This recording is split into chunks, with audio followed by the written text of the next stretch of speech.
Abertura. Fundo azul. Linha branca horizontal se divide em duas e forma um quadrado que logo se desfaz. Círculo se divide horizontalmente em outros coloridos e se desfazem. No centro, repórter Justiça. Ataque de uma cobra. Aranha envolve teia e presa. Vespa e formigas. Eles são chamados de peçonhentos e, para caçarem ou se defenderem, têm a capacidade de inocular substâncias tóxicas produzidas em glândulas especializadas do corpo. Cobras, aranhas, escorpiões, formigas, abelhas e tantos outros animais peçonhentos acabam levando a fama de vilões por estarem envolvidos em acidentes. Mas não é bem assim. Como é que os acidentes acontecem? Quando as pessoas ou manejam, fazem manipulação Natalice dos animais, Telli, professora de Ciências ou acabam Biológicas. invadindo um espaço. As jararacas, cascavéis, por exemplo, elas ficam enrodilhadas, elas têm esse perfil. Então, elas delimitam ali uma área pequena que é a área dela. Se você pisa em cima dela ou muito perto, ela vai dar um bote. Mas ela nunca vai atrás, ela nunca vai correr atrás, nada disso. Tanto é que as equipes que fazem a retirada desses animais das residências, ou a gente mesmo que tem treinamento, a gente pega com gancho, numa distância curta, coloca do lado e o animal não vem, não ataca, não pula, nada disso. Perante a lei, é proibido matar, perseguir, caçar, apanhar ou utilizar esses animais sem a devida permissão, licença ou autorização da autoridade competente, com pena de detenção de 6 meses a 1 ano e multa. Ou seja, a criação de animais peçonhentos dentro de casa não é permitida. O que existe é a Lei Complementar número 140 de 2011. Eu conversei com o secretário-geral da Comissão de Defesa dos Direitos dos Animais, da Ordem dos Advogados do Brasil, do Distrito Federal, para entender o que diz essa lei. Ela fala especificamente do licenciamento, Sebastião de Oliveira Júnior, advogado. Preservação ao todo da fauna e da flora. Quando existe procedimentos para fins de pesquisa, é concedido o direito a cada estado ele possuir a sua própria legislação, ou seja, criar a sua própria legislação, concedendo assim, então, o direito e o uso para fins de pesquisa. Como a criação de animais peçonhentos é proibida no Brasil, Repórter o Renata único Teodoro, jeito da Taguatinga gente DF. ter acesso a esses animais é em laboratórios como esse daqui que a gente está, de uma universidade do Distrito Federal. Eu vou conversar com a professora do curso de Ciências Biológicas e doutora em Zoologia. Nathalie, como é que esses animais são capturados e trazidos até aqui? Geralmente as pessoas encontram em casa, né, os moradores ou em algum condomínio, e aí eles trazem para a gente fazer a identificação, dizer qual é a espécie. A gente deixa eles aqui na coleção a gente faz esse trabalho de identificação, informa qual é o animal. E outra forma deles chegarem até aqui é com a pesquisa. A gente também vai a campo, faz expedição e faz coleta em algumas regiões para fazer a identificação dos animais. E aí, aqui no laboratório, esses animais são utilizados para estudo e pesquisa. E qual que é a diferença entre um e outro? A gente tem o laboratório de zoologia, que é esse que a gente está, que serve principalmente para estudo. Então, durante as aulas, a gente usa esses animais, os alunos precisam conhecer as estruturas, tanto os alunos da veterinária quanto da biologia, precisam saber quais são as estruturas principais dos animais, plano de corpo, né, morfologia, músculo, tudo isso. E a gente tem as pesquisas. As pesquisas já são estudos que a gente desenvolve tanto para trabalho de conclusão de curso, programa de iniciação científica, parceria com alunos de mestrado e doutorado. Professora, qual é a diferença entre animais peçonhentos e venenosos? Os animais peçonhentos, eles são aqueles que têm algum aparato para inocular veneno, pode ser o dente, pode ser o ferrão, pode ser, no caso das aranhas, a quelícera. E os venenosos são aqueles que não têm nenhuma estrutura para inocular veneno, como os sapos, por exemplo. Por ser um país com uma vasta biodiversidade, que abriga biomas bem diferentes um do outro, como a floresta amazônica, o Pantanal, o Cerrado, a Caatinga, a Mata Atlântica, é preciso que os estudos tenham focos direcionados aos animais que vivem aqui. Aqui no Brasil, principalmente, nós temos 4 grupos de serpentes, né, que são as mais importantes: as jararacas, as cascavéis, a surucucu e as corais. Né? Nós temos aproximadamente 500 espécies de serpentes no Brasil. 30% dessas 500 espécies são as que são consideradas como peçonhentas, né? E de importância médica. Podem causar algum envenenamento grave, né, em seres humanos. O veneno varia e cada um tem seu mecanismo de ação. Jararacas, por exemplo, vão causar um envenenamento de muita dor local, vermelhidão, fica roxo, tem inchaço e o músculo pode entrar em necrose. O ideal é que em qualquer acidente para animal peçonhento, seja cobra, seja aranha, seja escorpião, a pessoa acesse um posto de saúde com o soro nas primeiras 4 horas. Em Belo Horizonte, a Fundação Ezequiel Dias desenvolve há mais de 30 anos a produção de soro. A pesquisadora da FUNED explica os processos no laboratório. A gente tem algumas serpentes, né? Márcia Helena Borges, doutora em bioquímica. Utilizadas para produção do soro, né? Então o veneno dessas serpentes é extraído, injetado nos cavalos para a produção de soro, né? E além das serpentes, a gente ainda tem escorpiões que também são utilizados para a produção de soro e as aranhas, cujo veneno é utilizado para pesquisa, né? Em se tratando de soro contra picadas de animais peçonhentos, os especialistas garantem que não há o que fazer em casa. É preciso recorrer a um hospital. Qualquer tratamento para acidente por animais peçonhentos é em hospital. Não temos como fazer um tratamento em casa, não temos como carregar o soro, não temos como fazer nada disso. O soro e o tratamento é no hospital acompanhado do médico, porque o soro também pode causar uma reação. E para ser tratado com o soro, é importante que a pessoa esteja no hospital para que qualquer reação do soro também seja ajustada ali pelo médico para o que deve ser feito em cada caso. E dão dicas de pequenos cuidados que podem ser essenciais. Evitar quintal por essa mata. Israel Moreira, biólogo da Diretoria de Vigilância Ambiental do DF. Entulhos, restos materiais de construção, frestas em paredes, tudo que possa criar um ambiente propício a ser um refúgio desses animais. Esse é o famoso escorpião amarelo. E olha só algumas curiosidades desse animal. É fêmea, não existe macho, então se reproduz sozinho, como se fosse um monte de clonezinho. E vive perfeitamente em ambientes mais urbanizados. Agora, o problema é que o veneno é bastante perigoso e eu vou mostrar no próximo bloco a história de uma criança que foi picada por esse animal. É daqui a pouquinho. Vinheta de transição no Centro Repórter Justiça. Vinheta de transição no Centro Repórter Justiça. Dezembro de 2022. Foi na virada do ano que a vida de uma família ficou de cabeça para baixo. Um escorpião mudou os planos dessa mãe. O filho precisou ser socorrido às pressas após ser picado pelo animal. Eu vou conversar com a mãe dessa criança. O Thomas tem 2 Renata anos Teodoro, e 9 Águas meses Claras, DF. e foi picado por um escorpião na noite do Réveillon. Adriana, como é que isso aconteceu? Nós tínhamos passado o Réveillon Adriana Caetano vizinho, Ribeiro, jornalista. E por volta de 1h30 da manhã a gente foi dormir e às 4h30 ele acordou chorando e colocando a mão na cabecinha. De início eu tentei dar mamar, tentei acalmar, achando que era algum pesadelo, alguma coisa, mas ele não conseguia mamar e gritava muito. Foi aí que eu acendi a luz e chamei meu marido. Mas eu estava tranquila, eu pensei, é uma dor de cabeça, é uma gripe, qualquer coisa do tipo. E peguei ele no colo e quando meu marido chegou, ele falou, o choro está muito forte. Você procurou algum bicho? Aí eu, não pensei nisso. E ele falou, vamos procurar. E a gente começou a tirar a coberta e aí, quando eu levantei o travesseiro, tinha o escorpião embaixo do travesseiro. Imediatamente, a família foi para um hospital público, já sabendo que lá encontraria o soro contra a picada do animal. Mas foi na rede particular que encontraram vaga em uma unidade de tratamento intensivo. A gente descobriu várias coisas sobre isso que eu não tinha informação. Primeiro, o lugar que tem que ser no hospital público. Segundo, um lugar que teria o soro. E a gente descobriu que não é todo mundo que precisa de soro, porque são só os casos graves. E geralmente os casos graves são mais comuns em crianças muito pequenas e idosos. Um levantamento feito pelo Ministério da Saúde mostrou que em 2022 foram registrados 175.885 casos de picadas por escorpiões. Acidentes com aranhas ocupam o segundo lugar nesse ranking, com 31.060 registros. Em seguida, também foram registradas 28.209 picadas de serpentes.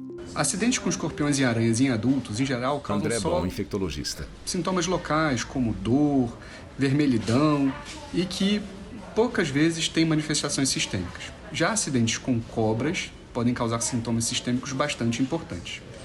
Em crianças, no entanto, os acidentes com aranhas e escorpiões podem ser mais graves, levando a sintomas sistêmicos, eventualmente até com formas mais graves, levando ao óbito. Adriana conta que, como o veneno do escorpião atinge o coração, todos os outros órgãos do Thomas também foram afetados.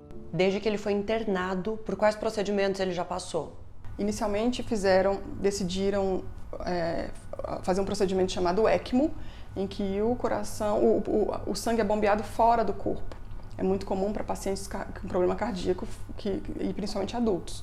No caso dele, foi a solução que encontraram e foi muito urgente, de imediato foi feito, e então ele ficou 5 dias com o coração funcionando, boa parte do coração funcionando fora do corpo, bombeando esse sangue. Foi aí que ele precisou de transfusão de sangue, e foi aí que era uma cirurgia também, porque tiveram que ter um acesso calibroso no pescocinho, e isso foi forte, mas foi necessário e salvou. Foi mais um momento a vida dele foi salva, porque o coração voltou a funcionar. Quando o quadro começou a se estabilizar, descobriram, por meio de uma tomografia, um inchaço no cérebro. Aí, a preocupação aumentou. E como é que fica, Adriana, o coração de mãe, diante de tudo isso que está acontecendo? Desse processo inteiro, eu só consegui me manter forte pela fé. Então eu tinha 2 caminhos, ou eu desabava, ou eu me apegava à fé. Então eu escolhi ter fé e acreditar que tudo ia ficar bem. E se criou uma rede muito bonita em torno dele, as pessoas começaram a saber, muita gente rezando de todas as religiões possíveis, e isso foi me fortalecendo, a mim, meu marido e toda a minha família. Então a gente foi se fortalecendo. Então, muito disso de acreditar que as coisas iam dar certo, e foi se confirmando, ele foi melhorando, um passo de cada vez. Então hoje eu sigo acreditando que ele vai surpreender ainda mais. O tchauzinho já vale, né? Oi! Thomas sorri. Adriana, então você esteve agora lá com o Thomas, né? Ele vai passar por mais um procedimento cirúrgico para fazer traqueostomia, mas é a primeira vez que ele vai tomar uma anestesia geral.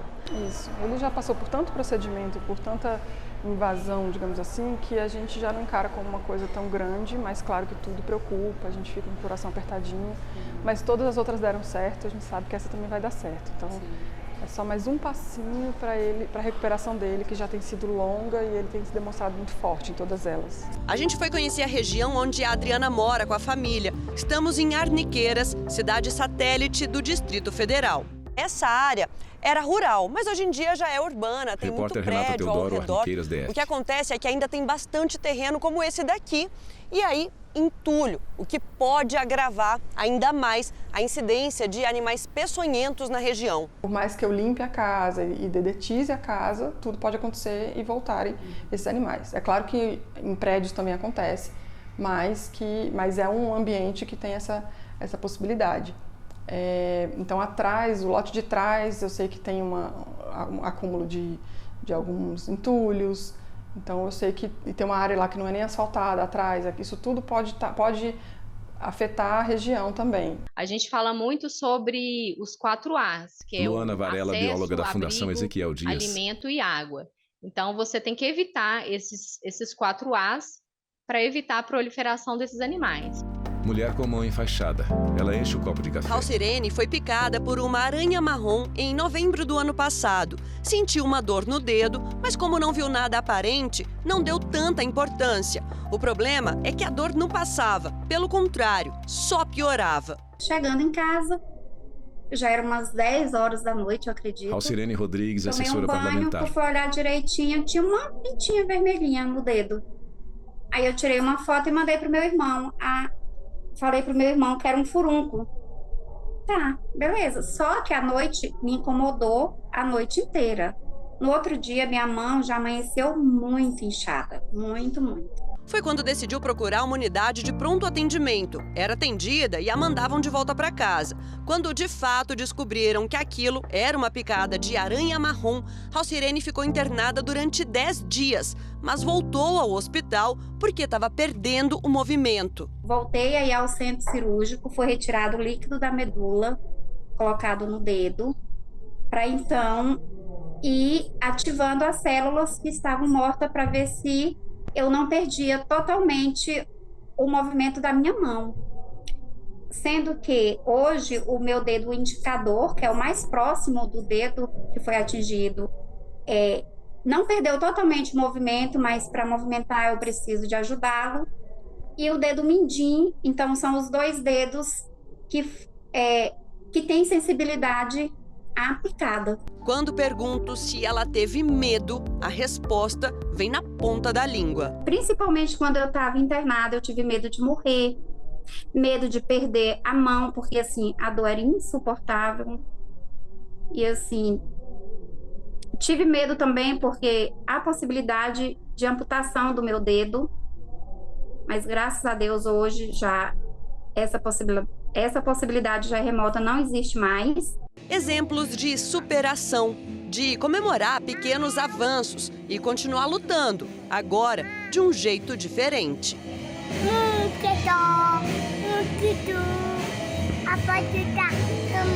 Thomas Brink.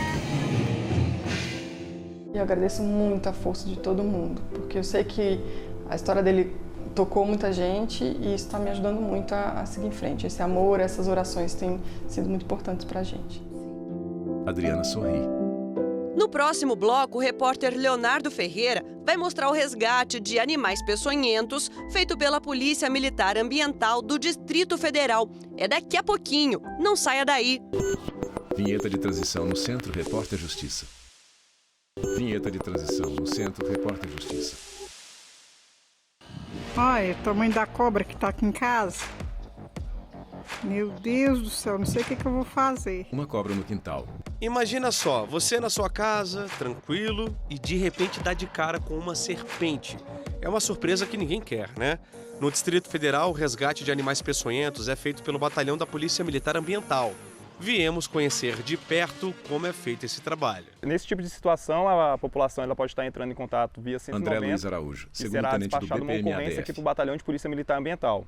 Nesse sentido, será designada uma equipe, de policiais militares ambientais que vão compor uma rádio patrulha ambiental que irá até o local realizar o resgate dessa serpente, dessa fauna.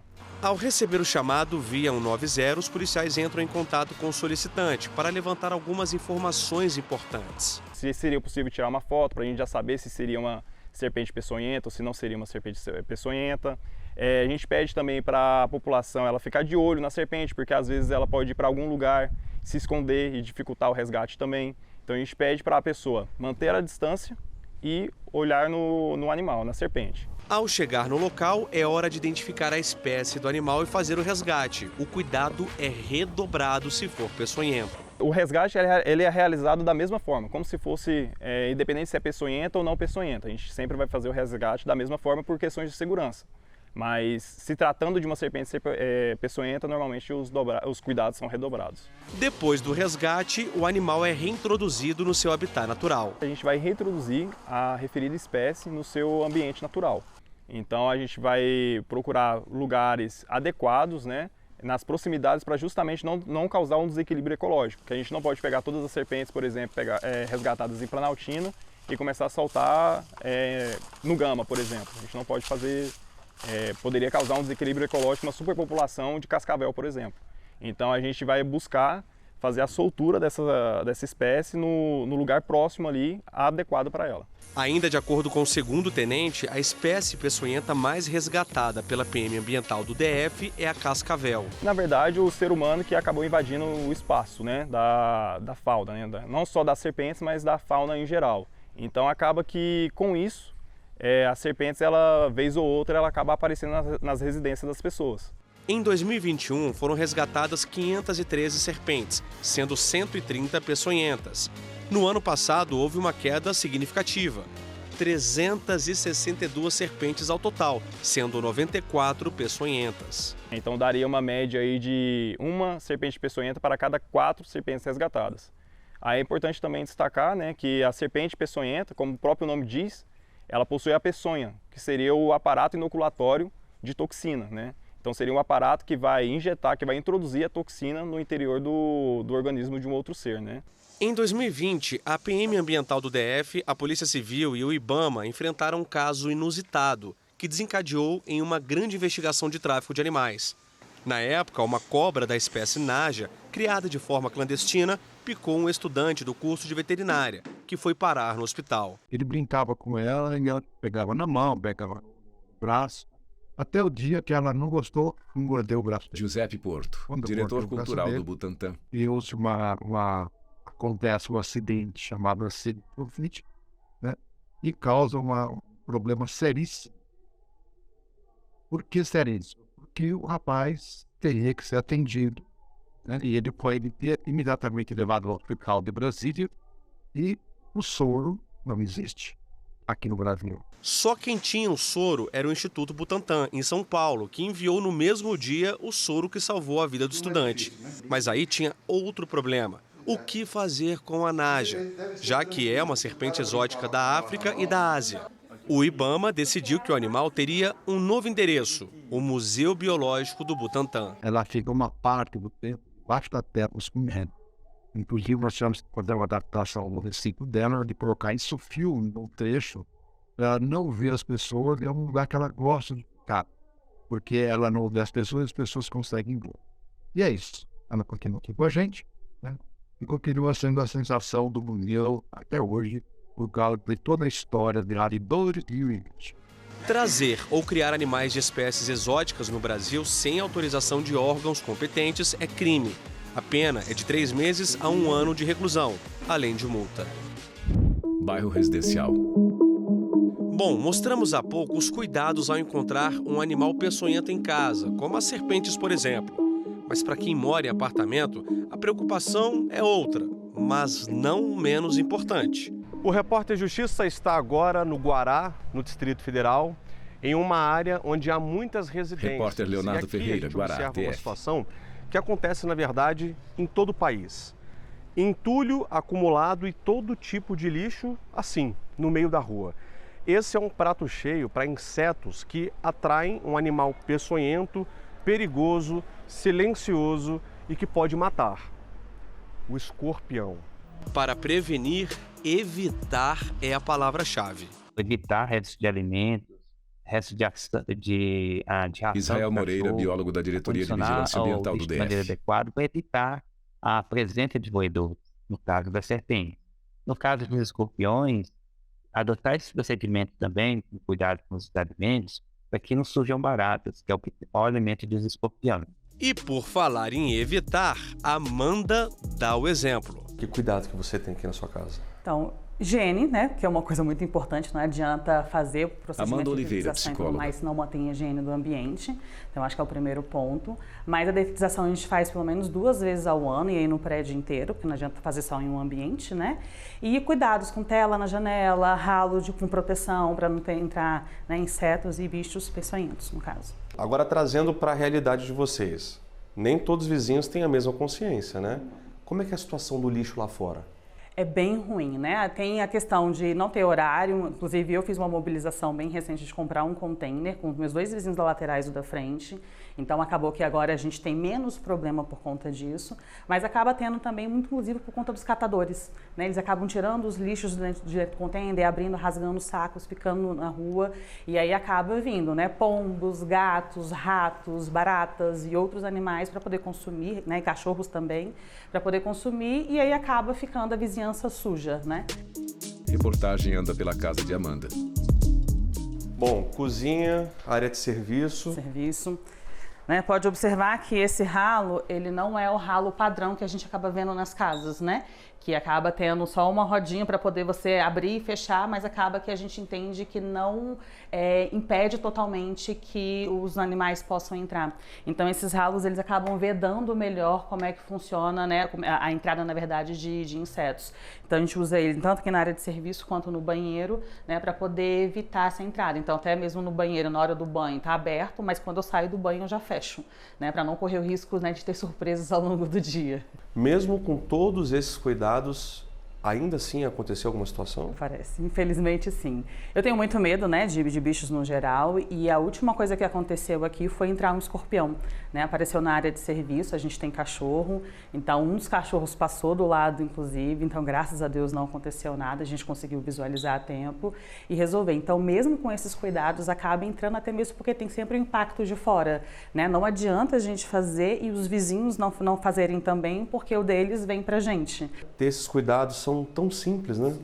Eu acho que também vem muito de costume, da vida mesmo, né? Da questão da higiene, porque se eu não tenho essa higiene, acaba que eu não vou me importar com essas coisas, né? Vou jogar o lixo na rua, que a gente acaba vendo muita gente fazendo isso, e alguns ainda falam, mas tem o garimpo para poder limpar, mas não é assim que funciona, né? Se a gente não cuidar, e acaba vindo um monte de consequências que não são só os animais, né? Mas vem outras consequências também. Pesquisadora mostra escorpião, centopeia preta, naja em cativeiro, cobra capturada pela Polícia Ambiental. E assim a gente termina o Repórter Justiça desta semana. Já segue o nosso perfil no Instagram? É o TV Justiça Oficial. No YouTube, o canal é o mesmo. Se quiser entrar em contato com a nossa produção, o e-mail é o reporterjustiça@stf.jus.br. Até a próxima. Créditos finais. Produção Marcela Luiza. Reportagem Leonardo Ferreira e Renata Teodoro. Roteiro e edição Leonardo Ferreira. Cabelo e maquiagem Eliana Brandão. Cinegrafia Jeff Martins e Luiz Guilherme. Assistência técnica Kleber Leite e Paulo Paz. Edição de pós-produção Tiago Lopes. Videografismo Lucas Matias. Núcleo de programação Rosa Wazen. Núcleo técnico Fábio Guedes. Núcleo de produção de programas Flávia Soledade. Supervisão Coordenadoria de Gestão da TV e Rádio Justiça. Secretaria de Comunicação Social, STF. Realização TV Justiça Essencial 2023.